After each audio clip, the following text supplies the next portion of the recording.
مسلمان جو ہے وہ مسجد میں جاتا ہے، وضو بھی کرتا ہے. بعض لوگ جو ہیں وہ وضو گھر سے کر کے آتے ہیں، تو گھر سے وضو کر کے آنا زیادہ ثواب ہوتا ہے. مسجد میں بھی کر لیں تو سبحان اللہ. آپ نے وضو کیا تو وضو کرتے ہی آپ کے نفل جو ہیں وہ شروع ہو گئے. یہ جو وضو کی قسم ہے اس کو تحیت الوضو کہتے ہیں. تو وضو جب آپ نے کیا تو ابھی آپ کے اعضاء جو ہیں ان میں نمی ہے، تو آپ 2 جو ہے وہ نفل پڑھ لیجیے. گھر میں ہو یا مسجد میں وضو کی ہے، نمی ہونی چاہیے. ٹھیک ہے، ابھی نمی باقی ہے تو اس نمی کے دوران جو آپ پڑھیں گے تحیت 2 رکعت نماز تحیت الوضو. ٹھیک ہے، واسطے اللہ تعالیٰ کے منہ طرف خانہ کعبہ شریف. یہ جو پرانے لوگوں نے آپ کو دی ہوئی ہیں نا تعریفیں، یہ بڑے کام کی ہیں. ان میں بڑے بڑے سوالوں کے جواب ہوتے تھے، وہ پھر تعصب کی بنا پر ہم نے پھر اس کو بدعت قرار دے دیا. لیکن اگر غور ڈیپلی جائیں نا آپ منہ طرف خانہ کعبہ شریف کے، اس کے اندر ایک بہت بڑے ہندو اسکالر کا جواب ہے صرف اسی لفظ میں، منہ طرف خانہ کعبہ شریف کے. جی، یہ تو آدمی جب تحقیق کرتا ہے تو پھر واضح ہوتا ہے نا. تو آپ پھر تحیت الوضو پڑھیں. اور یہ ایک بات جو احادیث کی روشنی میں نے جانی ہے وہ یہ ہے کہ گھر کے اندر نوافل کا ثواب زیادہ ہوتا ہے، تاکہ حضور صلی اللہ علیہ وآلہ وسلم نے کوئی حدیث بیان نہ کی ہو کسی خاص جگہ کے لیے. تو اس لیے حضور کا جو ہے وہ فرمان ہے ایک، لا تجعلوا بیوتکم قبورا، تم اپنے گھروں کو قبرستان نہیں بناؤ. کیونکہ قبرستان جو ہے قبروں کے اوپر قبریں سامنے ہوں یا قبریں، وہاں سجدہ نہیں ہوتا. تو گھروں کو منور کرو نمازیں پڑھ کے. یہ میں خلاصے سنا رہا ہوں آپ.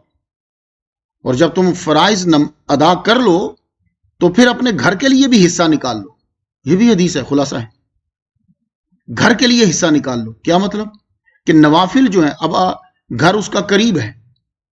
اب یہ نہیں ہے کہ ایک آدمی جو ہے اس کا گھر یہاں سے 2 گھنٹے دور ہے، گھنٹہ دور ہے، نہیں، قریب ہے تو وہ پڑھے. یا وہ گھر پہنچے گا تو ٹائم ہوگا، اگلی نماز کا نہ ٹائم ہو جائے. تو وہ نوافل اور سنن کا حصہ جو ہے وہ گھر میں ادا کرے، اس کا بڑا فائدہ ہوتا ہے. گھر سے آسیب کے اثرات ختم ہوتے ہیں. کیونکہ جو ہی آپ نے نماز پڑھنی ہے فرشتوں کا نزول ہو جائے. فرشتے آئیں گے تو شیطان تو بھاگیں گے. تو اس لیے عبادت جو ہے وہ گھر کے اندر کرو. کتنے وہ عظیم گھر ہیں کہ جن گھروں میں خدا کا ذکر ہوتا ہے کہ اوپر سے تصویر لی گئی تو آپ کو کچھ چیزیں نیچے نظر آئی نا. اب فرشتوں کو کون سے گھر نظر آتے ہیں اوپر سے؟ یہ کبھی آپ نے سوچا؟ تو فرشتوں کو بلندی سے وہ گھر نظر آتے ہیں جس گھر میں کوئی بیٹھ کے ذکر کر رہا ہوتا ہے. جی، تو آقم الصلاۃ لذکری، نماز بھی ذکر ہے. انا نحن نزلنا الذکر، قرآن بھی ذکر ہے. اور ذکر تو ذکر آپ جانتے ہی ہیں، افضل الذکر لا الہ الا اللہ. تو جو لوگ اپنے گھروں میں ذکر کرتے ہیں، اور کیا کہنے ان گھروں کے جن گھروں میں اعتکاف بیٹھ گئے. ٹھیک ہے، آپ بھی کوشش کیجئے، وہ ایک دن ہی چاہے بیٹھ جائیے، لیکن وہ ایک دن کا جو اعتکاف ہوگا وہ یہ سنت موقدہ کفایہ نہیں ہوگا. وہ آپ منت مان لیجئے، اے اللہ پاک میں بیٹھتا ہوں، میرا کام کر دو. وہ اس زمرے میں نہیں آئے گا، وہ مستحب چلا جائے گا یا وہ واجب میں چلا جائے گا. اگر آپ منت مان لیتے ہیں کہ میرا یہ کام ہو جائے تو میں اعتکاف بیٹھوں گی یا بیٹھوں گا. تو جو ذکر جن گھروں میں ہو رہے ہیں وہ گھر بلندی سے پہچانے گئے، فرشتے انہیں دیکھ لیتے. تو اس لیے میں نے آج سوچا، کل کا ہی فورس ہو رہا تھا، سٹڈی میں زکوٰۃ کی کر رہا تھا، اس کی میں نے لکھی، لیکن ایک دم فورس ہوا افطاری میں کہ یار ہو سکتا ہے میرے کہنے پہ کوئی بندہ یہ نفل پڑھنے لگ جائے تو میری بخشش ہو جائے. میں تو بس یہ بہانہ ہی تلاش کرتا ہوں، کوئی اتنا بڑا علامہ مفتی نہیں ہوں میں بہانے تلاش کرتا ہوں. اعتراض کرنے والے مجھ پہ یہ سمجھتے ہیں کہ شاید کوئی بہت بڑا مفتی ہے. یہ نہیں، میں ایک مبلغ ہوں، جو بات مجھے ملتی میں آپ تک پہنچا دیتا ہوں، کوشش یہ کرتا ہوں کہ وہ صحیح رہے. تو آپ نے جب وضو کرنا ہے تو وضو کی نمی ابھی باقی ہے تو آپ نے 2 نفل پڑھنے. اب جو مسجد میں کر رہے ہیں وہ بھی سن لیں، جو گھروں میں وضو کر رہے ہیں وہ بھی سن لیں. ٹائم آپ کے پاس کھلا ہے. اور ایسا نہ ہو کہ ٹائم شارٹ ہو تو پھر آپ نہیں جائیں گے ادھر نفلوں کی طرف, آپ نے نماز پہلے ادا کرنی.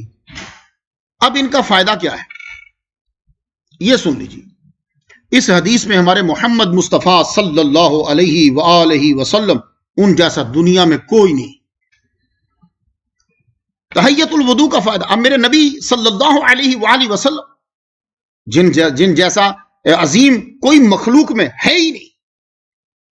آپ نے, یہ بخاری میں ہے, بخاری شریف, آپ نے پوچھا حضرت بلال حبشی رضی اللہ تعالیٰ عنہ سے پوچھا, اے بلال تم کیا کرتے ہو کہ میں نے تیرے جوتوں کی آواز جو ہے وہ اپنے آگے جنت میں سنی. اب یہ دونوں صورتوں میں میرے نبی کی سماعت کی پاور ہے. یا تو حضور زمین پہ ہیں تو جنت میں جنت کی آواز سن رہے ہیں, یا آپ جنت میں ہیں اور بلال تو ظاہر ہے دنیا میں ہی ہے تو وہ نیچے چل رہے ہیں اور ان کی آواز کو سن رہے ہیں. ہر دو صورت میں حضور صلی اللہ علیہ وسلم کی عظمت واضح ہوتی. آپ نے کہا بلال کیا کرتے ہو کہ میں نے تیرے جوتوں کی آواز جو ہے وہ اپنے آگے سنی. عرض کی یا رسول اللہ کوئی ایسا خاص تو مجھے معلوم نہیں, ہاں یہ ہے کہ میں جب وضو کرتا ہوں تو میں 2 نفل ضرور پڑھتا ہوں اور یہ میں نے نہیں چھوڑا. اللہ اکبر جل شان.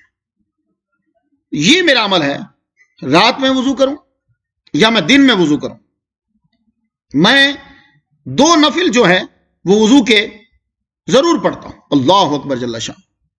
تو ان 2 نوافل نے کیا کیا کہ جنت کو پرفارمر کے لیے واجب کر دیا. تو اس لیے پہلا نفل آپ سب سن لیں. پہلی کیا ہے کہ آپ نے جب وضو کرنا ہے اور آپ کے پاس ٹائم ہو تو آپ نے 2 نفل تحیت الوضو کے. نیت کیا کرنا, نیت کسی لینگویج میں کر لو, انگلش میں کرو, اردو میں کرو, بنگالی میں, کسی میں, اللہ جانتا ہے. 2 رکعت نماز نفل تحیت الوضو, منہ طرف کھانا کعبہ شریف کے, اللہ کے لیے پڑھ رہا ہوں, اللہ اکبر.